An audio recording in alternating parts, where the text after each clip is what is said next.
do Senhor? Amém. Glória a Deus.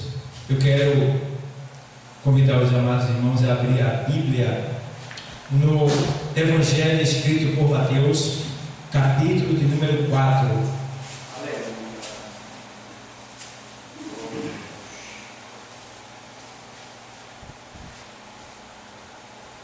Capítulo número 4.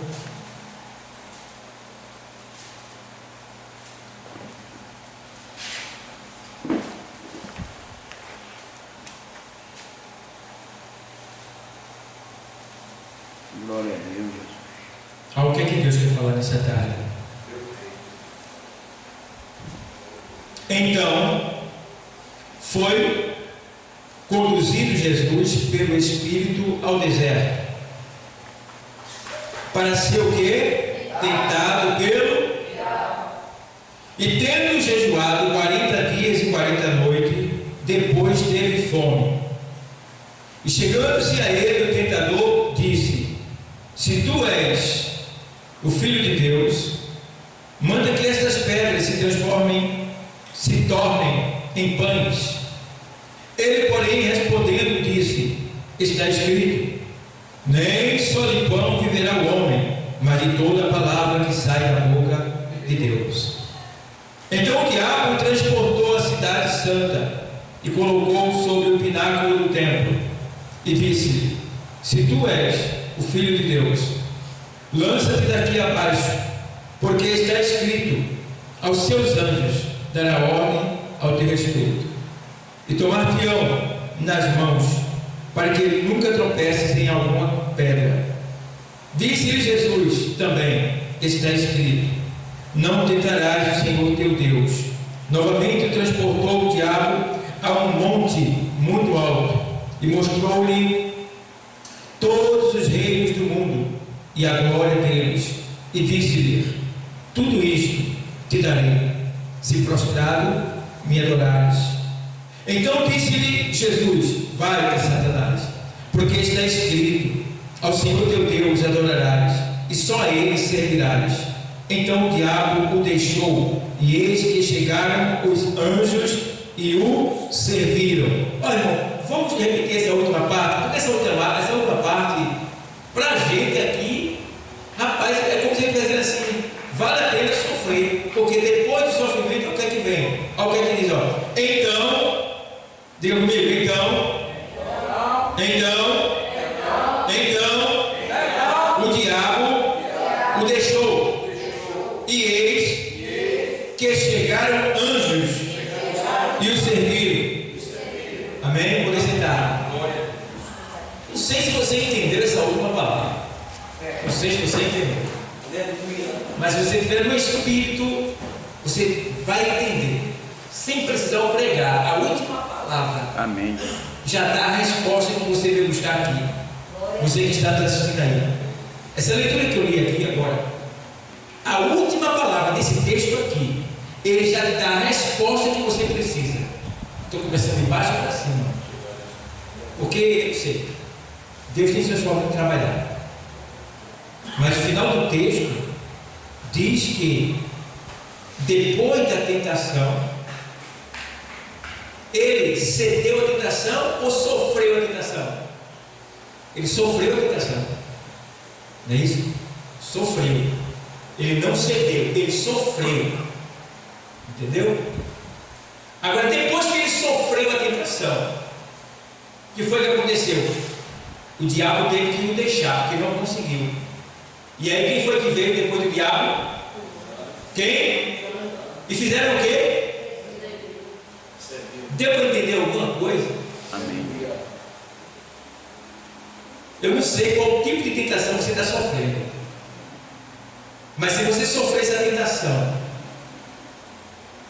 para a glória de Deus, depois dessa tentação, os anjos vão vir te servir. Estou começando de baixo para cima, porque hoje, aqui nesse lugar, e também aí, aonde estão assistindo, pessoas estão sofrendo grandes tentações, que não tem sido fácil. Tentação na área do adultério, tentação na área da prostituição, tentação na área financeira, tentação na área da amizade, tentação da sua fé para deixar a casa de Deus, vários tipos de tentação. Pessoas que estão aqui hoje estão sofrendo. Se prepare, porque Deus, Ele não abandonou você, Ele está atento. Observe bem. Aleluia. Então, amados, veja bem, o texto que eu li, diz o texto: então foi conduzido Jesus pelo Espírito ao deserto para ser o quê? Tentado pelo... Primeiro ponto que eu quero deixar bem claro para vocês: Deus não vai levar você para a tentação. Está ouvindo? Deus, Ele não vai tentar você.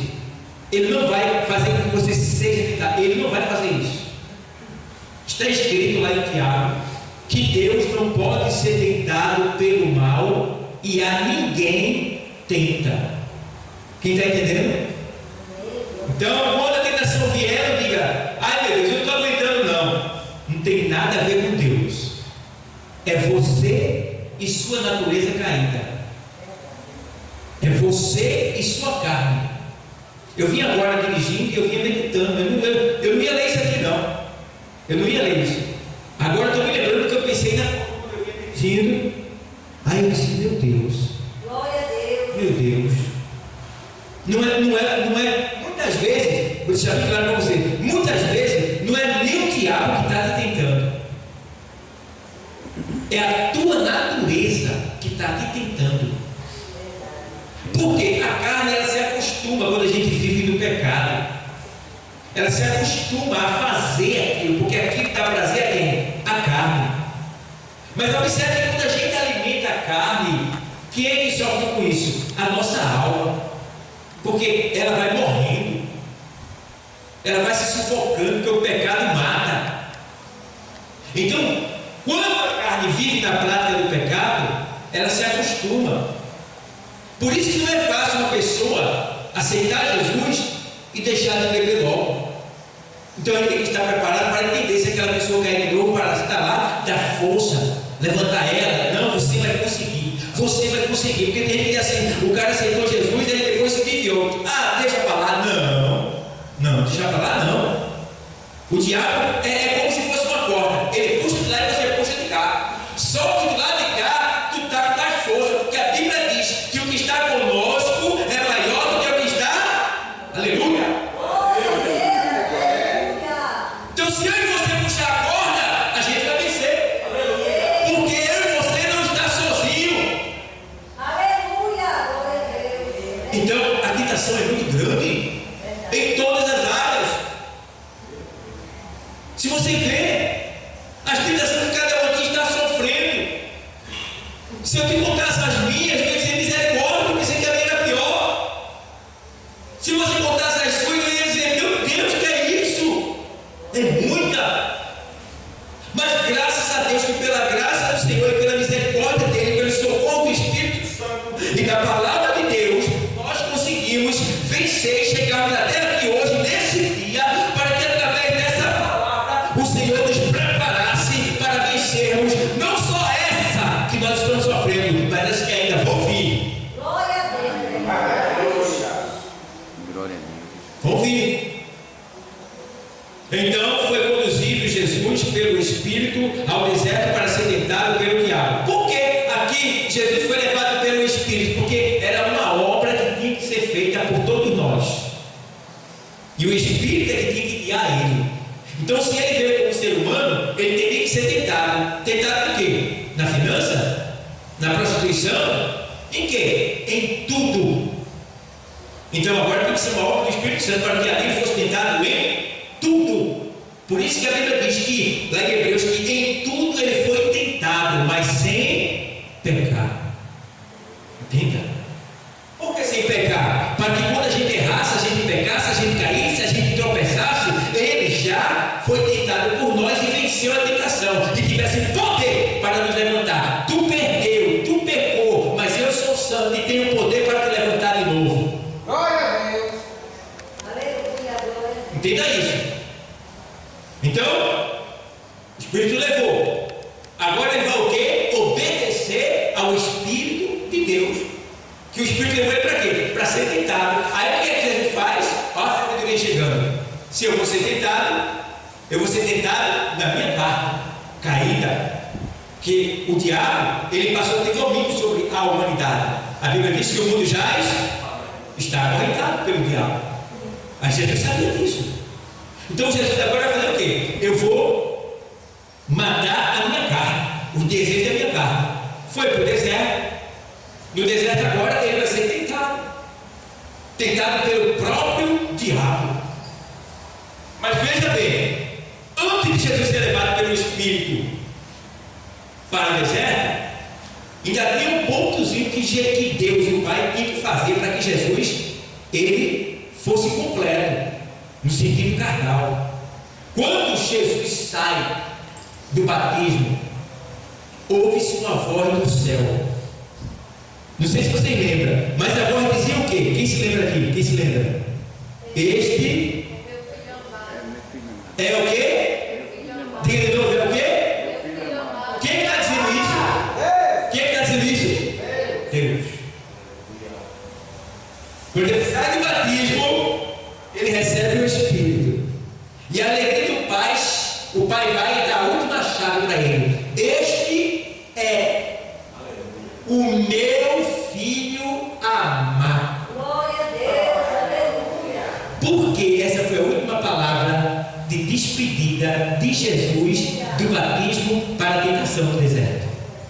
Porque Deus sabia que a primeira palavra que o diabo iria usar seria essa: se tu és Filho de Deus. deu para entender o mistério? Hã? Glória a Deus. Deus já preparou, já mandou. Veja, a última palavra ouvida por Jesus no batismo foi a primeira palavra lançada pelo diabo para tentar Jesus no começo da tentação. Ora, que quer dizer que a última palavra que você está ouvindo aqui hoje, você tem que estar atento, porque ela pode ser a primeira palavra que você vai usar para vencer o diabo lá fora. Fique atento. E aí, agora ele vai e é tentado pelo diabo. E tendo jejuado 40 dias e 40 noites, depois teve fome. É muito bom, igreja, jejuar. Tua carne não gosta.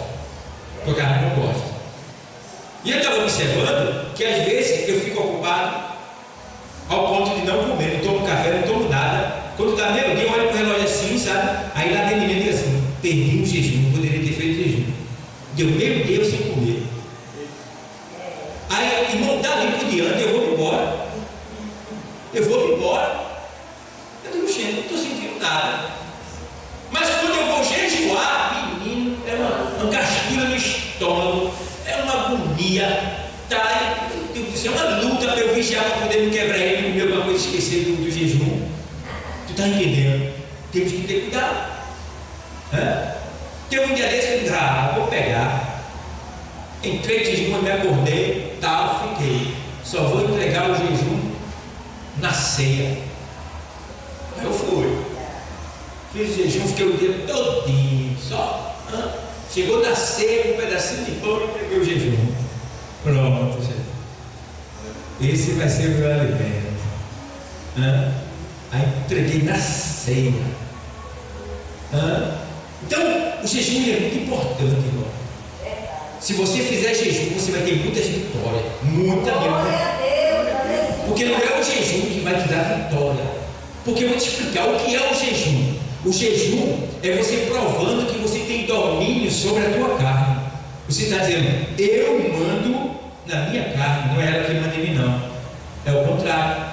Quando você não jejuma, você perde um pouco da sua força e a carne passa a dominar em algumas áreas da sua vida.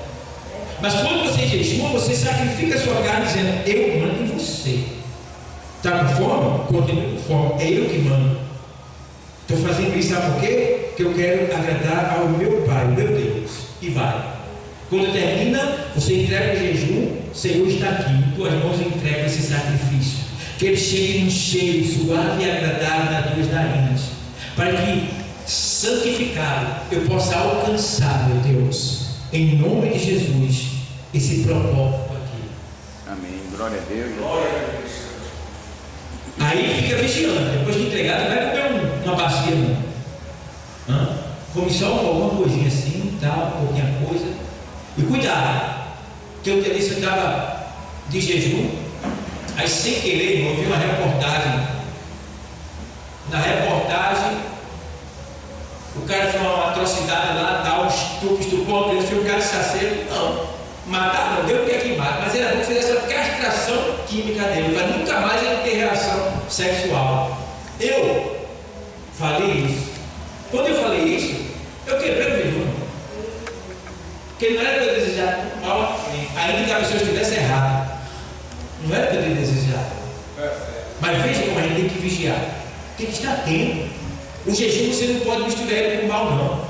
É verdade. Você tem que estar vencendo o mal. Mas aí, ó, por isso que o jejum, quanto mais no deserto você tiver, melhor. Ir para um lugar, ficar longe de alguém, retirado, para você fazer mais completo. Fora da televisão, fala que muitas coisas. Não vai não. Até na televisão você tem que fazer jejum dela, quando tiver de jejum. Veja nada, procure fugir de tudo. Certo? Se puder ficar no seu quarto só orando, fique orando. Muitos homens aí, antigos, que tiveram muitas vitórias, né? Eles se retiraram e iam ou para os sítios deles, ou para as montanhas, tá? Eles iam para algum lugar para ficar distante de todo mundo, para poder ficar ali orando uma semana, jejuando ali uma semana, para poder alcançar os objetivos. Então, o jejum é muito importante para a gente. Se você fizer pelo menos isso é o mínimo, jejum por semana, isso é o mínimo, por semana, no período de 7 dias, por semana. Não é obrigado a fazer de 12 horas, nem de 24, faça de 6 horas, de 6 ao meio-dia, de 6 ao meio-dia. Entregue e fique vigiando aquele dia todinho. Legal. Para um propósito, para ganhar almas, para ver a obra crescer, para você aprender a pregar, para você ganhar vida no evangelismo. Cada propósito do jejum, você fazer por semana, irmão, você vai ser uma pessoa diferente. Quem olhar para você vai dizer assim, rapaz, esse irmão, quem entender esse irmão, que esse irmão essa irmã o jejum faz isso. Muitas vitórias que eu obtive na minha vida, quando eu era jovem, estava ainda no começo da minha fé, e eu não estava casado ainda, minha irmã era jejum, era oração, jejum, consagração, vigília, eu estava ali, louvando, comendo a Bíblia. Para hoje eu estar aqui, foram esses processos, esses procedimentos que me fizeram chegar aqui. Então, eu aconselho para você, teu filho está na bagunça, está na deforme, tal e tal, Senhor, eu estou jejuando pelo meu filho. Sabe fazer isso na Bíblia? Jó. Quando o filho estava na bagaceira, ele estava apresentando sacrifício a Deus, porque possivelmente os filhos dele poderiam estar pegando contra Deus, e ele sacrificava pelos filhos dele. Veja.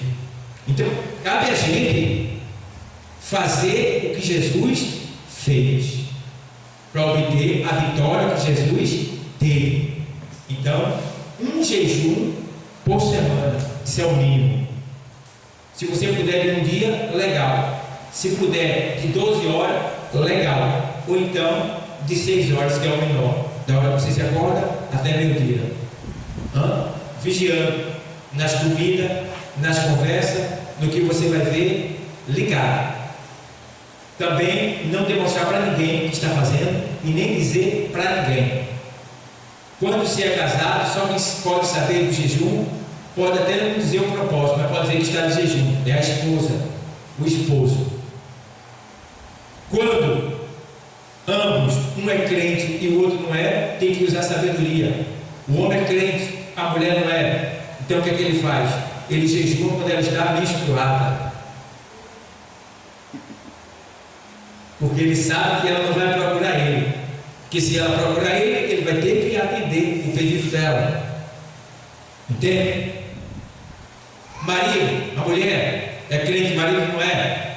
Ela tem que ser sábia, ver o ponto que ele está mais ali, tal, e aí, jejuar e vigiar, estar atento.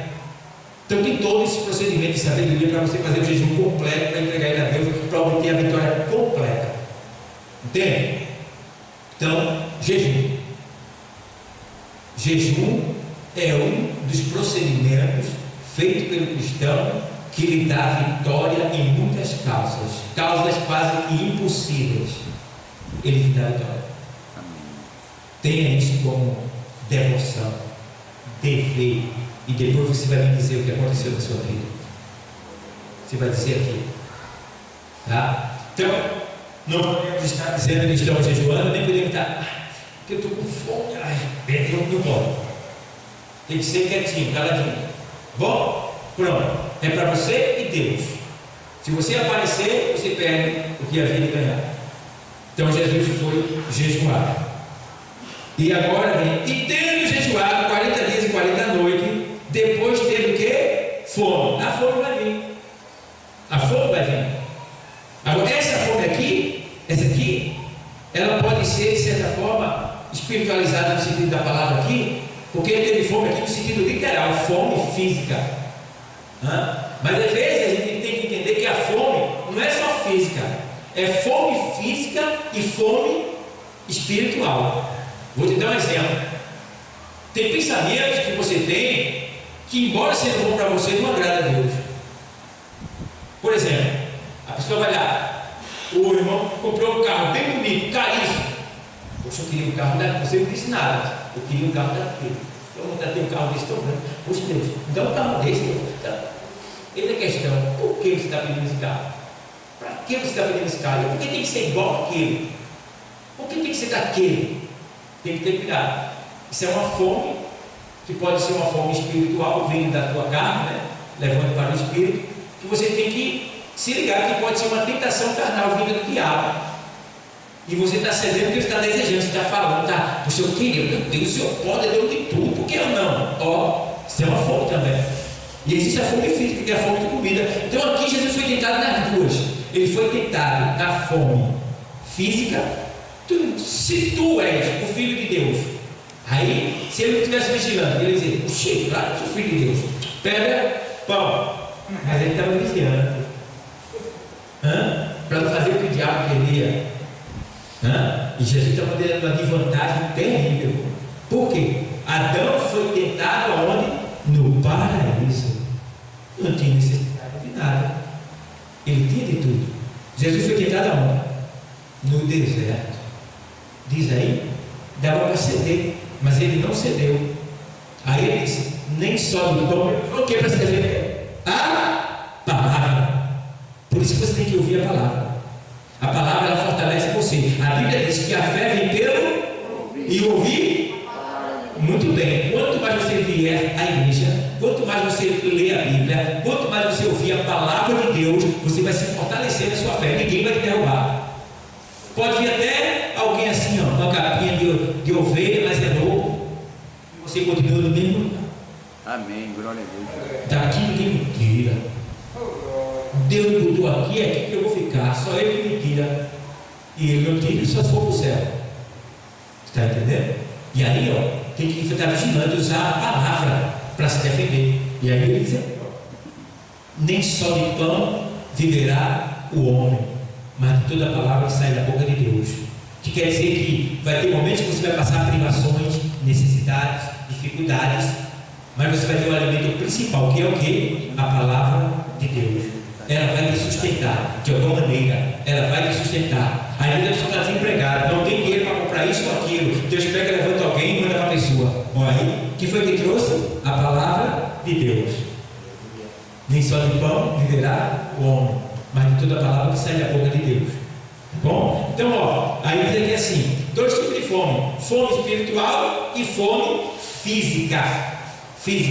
Temos que ter cuidado para que a gente não venha sofrer o dano do diabo, né? As tentações do diabo. Bom, então, diz agora o Senhor aqui: e chegando-se a ele, o tentador disse: se tu és o Filho de Deus, manda que essas pedras tornem em pães. Ele, porém, respondeu, disse: está escrito, nem só de pão viverá o homem, mas de toda palavra que sai da boca de Deus. Então o diabo transportou a cidade santa e colocou-o sobre o pináculo do templo, e disse-lhe: se tu és o filho de Deus, lança-te daqui abaixo, porque está escrito, aos seus anjos dará ordem ao teu respeito, e tomar-te-ão nas mãos, para que nunca tropece em alguma pedra. Disse-lhe Jesus: também está escrito, não tentarás o Senhor teu Deus. O que quer dizer aqui? É que às vezes, por exemplo, tem gente assim: puxa, eu queria comprar uma casa na praia, mas se eu comprar eu vou ficar muito apertado, o dinheiro não vai dar, mas eu posso dar entrada, e daí vai ficar naquela tentação, tá? Mas aí ele vai assim: mas está escrito, posso todas as coisas que ele me fortalece. Aí compra, aí depois fica o quê? Sujo. Eu conheci um casal que eles compraram um carro novo, sem poder comprar. Quando chegou lá pela 10ª alguma coisa parcela, busca e apreensão, não pode mais pagar. Porque quiseram novo, por que não compraram usado? A gente tem que viver segundo o que a gente pode pagar. É verdade. A gente não pode viver além daquilo que a gente tem. Ganhar 1.000 e gastar 2.000. Está entendendo? A gente tem que ser assim. Viver conforme que a gente tem. Tá? E claro, vai chegar um momento que Deus vai te dar uma largueza, vai mandar uma bênção para tu, vai surgir dinheiro que vai colocar, sei lá, alguma coisa parecida. Alguma coisa parecida. Deus faz. O que a gente também precisa se informar é acerca das leis, dos nossos direitos, para a gente saber identificar. Né? Uma certa pessoa não tinha dinheiro, mas de repente ela sabe ver e cortou a luz. Quando cortou a luz, ela estava informada da lei, botou para dentro. Aí ganhou quanto? 30 mil reais. Que a Celta cortou a sua luz, estando ela paga. Estando ela paga. Então, meu amigo, não tem como. Não tem como. Precisa, sabe o quê? É as pessoas entenderem que Jesus, Ele tem o melhor para nós. E se a gente for sábio, a gente vai conseguir. Tá bom, pessoal? Então, ó, pega a extensão lá e liga na eletricidade, a extensão está lá na Kombi. Aí, o que é que acontece? Diz aqui, foi tentado. Então, quando a gente vive segundo aquilo que a gente pode, então Deus vai lhe dar bênção, vai lhe abençoar, vai lhe dar largueza. Entendeu? Deus pode fazer isso. Deus tem todo o poder no céu e na terra. Amém, igreja? Então, vai lá na Kombi, pega a extensão e liga a câmera. Aí o que acontece? Você precisa entender que